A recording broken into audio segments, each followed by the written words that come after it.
अस्सलाम वालेकुम, my name is Abdul Moiz Asif, मैं YouTuber and vlogger. Welcome back to my YouTube channel Abdul Moiz Asif. आज मैं आप लोगों को बताने जा रहा हूँ 5 ऐसी चीज़ें जिससे you can be a best तो नहीं कह सकते, you can be a good software engineer और अ गुड प्रोग्रामर। ठीक है, बहुत से स्टूडेंट्स, मेरा भी यही क्वेश्चन हुआ करता था जब मैं कंप्यूटर साइंस जब मैं हुआ करता था, जब मैं पढ़ा करता था, तो भाई मैं कैसे प्रोग्रामर बनूँ, क्या करूँ। और इवेंचुअली मुझे लगता था कि मुझे कोडिंग तो अच्छी लगती नहीं है और मैं शायद इसमें अपनी जो अपने फील्ड है या अपनी आगे जॉब लाइफ है वो नहीं बना पाऊंगा इस जो प्रोग्रामिंग है इसमें। लेकिन इवेंचुअली 4 साल बाद जब जॉब मिली, थोड़ा सा टाइम दिया तो पता चला नहीं है मैं कर सकता हूँ और अब अल्हम्दुलिल्लाह मैं जॉब कर रहा हूँ और मैं चल रहा हूँ। अब मैं इसे परस्यू करना चाहता हूँ और आगे इसमें बहुत ज़्यादा आगे जाना चाहता हूँ। तो बहुत से स्टूडेंट्स मेरी तरह के होते हैं जिन्हें यूनिवर्सिटी लाइफ में कोडिंग प्रोग्रामिंग अच्छी नहीं लग रही होती और इवेंचुअली उन्होंने सोच लिया होता है कि यूज़र इंटरफेस या यूज़र एक्सपीरियंस की तरफ चले जाएंगे, UI UX डिज़ाइन की तरफ चले जाएंगे या डिज़ाइनिंग की तरफ चले जाएंगे, हमने वो कोडिंग शोडिंग नहीं करनी। तो इसका भी सोल्यूशन आप लोगों को बता दूंगा। ठीक है, वो सारे स्टूडेंट्स जो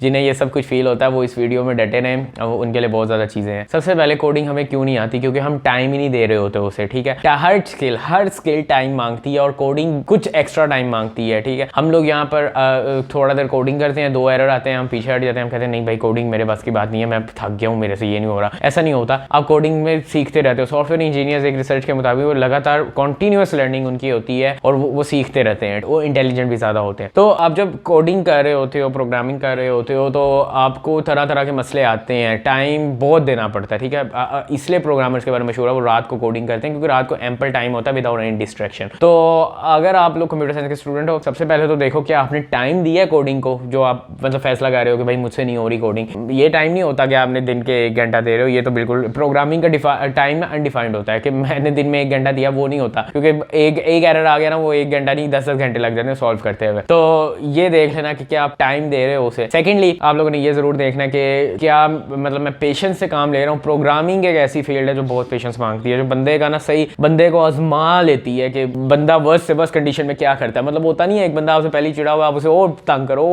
और फिर वो आप पे गुस्सा करे। तो यही चीज़ है कि आप तपे हुए हो प्रोग्रामिंग पे और वो फिर एरर्स आ रहे हैं, फिर आपको मसला हो रहा है। तो ये चीज़ प्रोग्रामिंग में यूजुअली होती है। तो आप लोगों ने ऐसा देख लेना है कि पेशेंस बहुत ज़्यादा चाहिए और पेशेंस अपने अंदर लाओ। अगर प्रोग्रामिंग अच्छे सॉफ्टवेयर इंजीनियरिंग या इस फील्ड में अपनी कैरियर बनाना है ना, तो फिर पेशेंस बहुत चाहिए। नंबर 3 थिंग है कि आप लोग कोडिंग की प्रैक्टिस कर रहे हो कि नहीं कर रहे। सिर्फ थियोरेटिकली या पेपर पेंसिल पे कोड करके कोडिंग नहीं आती होती। मैंने जब गया था, मैंने अपना पहला जो था वो कोड जो है वो पेपर पेंसिल पे ही लिखा था, लेकिन आहिस्ता आहिस्ता फिर आया, सीखा, काम करना शुरू किया। तो जितना काम करोगे, जितनी प्रैक्टिस करोगे, उतनी आपको कोडिंग की समझ आने लग जाएगी। ठीक है ना, कोडिंग एक ऐसी लाइफ है जो थियोरेटिकली ज्यादा पढ़ने से आपको नहीं समझ आती। अब क्या होता है, लेट्स सपोज एक कोडिंग आपने लैंग्वेज सीखी, थोड़ी सी सीख ली, उसका सिंटेक्स सीख लिया, पता चल गया क्या होता है, इफ एल्स कंडीशंस क्या होती हैं, ये क्या होता है, वो क्या होता है। उसके बाद आप गए हैकर रैंक में, लीड कोड में या और बहुत सारी वेबसाइट्स हैं। ठीक है, वहाँ गए, वहाँ जाके आपने प्रैक्टिस शुरू कर दी। छोटी छोटी प्रॉब्लम्स होती हैं कि भाई ये कर लो, ये करो, एक बंदा है वो इस तरफ से जा रहा है, ये करो। आप कोड करते हो, आपको ज़्यादा चीज़ें समझ आना शुरू होती हैं, आपको पता लगता है इफ एल्स यहाँ पे लगाना, यहाँ पे नहीं लगाना। तो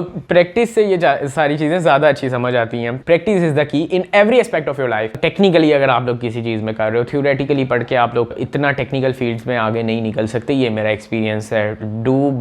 होता है ना, लर्न बाय डूइंग थिंग। तो करके सीखो। ठीक है, थोड़ा सा पढ़ो और करना शुरू कर दो। मैंने अपनी प्रोग्रामिंग अपनी इस कैरियर में अब तक जो भी नई चीज़ सीखता हूँ उसमें मैं थोड़ा सा सीखता हूँ और काम करना शुरू कर देता हूँ, गंदा मंदा जिस तरह भी होता है। फर्स्ट ड्राफ्ट किसी भी चीज़ का 100% परफेक्ट नहीं होता, उसके ड्राफ्ट्स आते हैं, आप बेहतर करते हो चीज़ को, बेहतर करके उसे परफेक्शन की तरफ लाते हो। फर्स्ट ड्राफ्ट कभी, और हम फर्स्ट ड्राफ्ट को इनपरफेक्शन की वजह से उसे ड्राफ्ट ही नहीं करते, हम कहते हैं परफेक्ट ड्राफ्ट बनाएंगे पहले। तो ऐसा नहीं होता in any aspect of your life. ठीक है, राइटर्स भी कितने मतलब एक कोटेशन थी, dustbin is the best friend of writer, कि राइटर्स भी एक पेज को लेते हैं, फाड़ते हैं, फेंक देते हैं, फिर पकड़ते हैं, फिर उन्हें जब तक परफेक्शन कई बार लिखने के बाद आती है उनके भी एक सफ़े में। तो इसी तरह कोडिंग में भी है। ठीक है, पहली बार में आप अच्छा कोड नहीं लिखोगे, गंदा लिखोगे, आहिस्ता आहिस्ता बेहतर होते जाओगे और experience, a lot of experience is required in this field. ठीक है, ये नहीं होगा एक प्रोग्रामिंग लैंग्वेज सीख लिया, आपको आगे आप बैठोगे बड़ा मजे का कोड लिख दोगे। आहिस्ता आहिस्ता सीखना पड़ता है हर चीज को। The last thing I want to tell you कि बहुत ज़्यादा जो लैंग्वेजेस हैं, बहुत ज़्यादा कोर्सेज हैं, बहुत ज़्यादा चीज़ें जो हैं वो पढ़ाई जाती हैं आपको यूनिवर्सिटी में रिलेटेड टू प्रोग्रामिंग। मतलब डेटा स्ट्रक्चर का कोर्स, सूप का कोर्स, ठीक है, डिफरेंट लैंग्वेजेस उसमें पढ़ाई जाती हैं। जावा का भी पढ़ाई है, कभी C++